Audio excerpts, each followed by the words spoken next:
tuning in today, guys. And I got a video. It's going to be kind of a step-by-step of showing you, well, telling you how to change your starter on F350. I done had this one off and put it on, but I'm going to show you exactly what you need to do and how to make it easier on you. So stay tuned. Hope you enjoy this. If you do find it helpful, drop a like. So let's get started. First thing you need to do is disconnect both your batteries. I done got these disconnected because that's something you need to do. So then you need to basically get you something to lay on. I got the transmission out of this.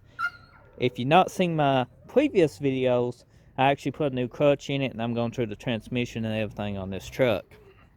So underneath we go.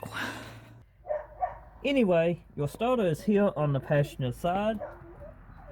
Right here, you got the wires is up here, and most people try to take the wires off first, and it's a pain in the ass.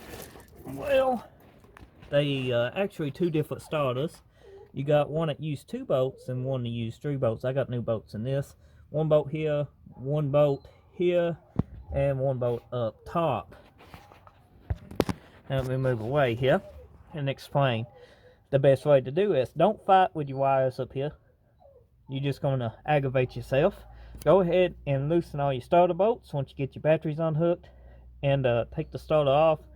Be gentle with it, ease it down till the wires get kind of tight. They should got plenty of room. They should come down about level with this. And if you got a jack stand or two, you can set it up and set the starter on it and take your wires loose while it's off here, and you don't have to fight with it. Getting to its upper bolt, I'm sure you want to know the best way to do that is using a shorty ratchet and going up between this frame rail with your hand just like so. That's the best way I found to take this off.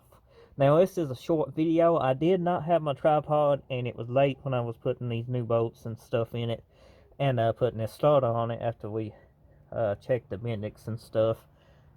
But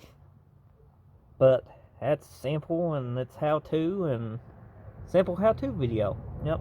So drop a like, hit that subscribe button, and let me know in the comment section if you did find this helpful. Thanks for watching.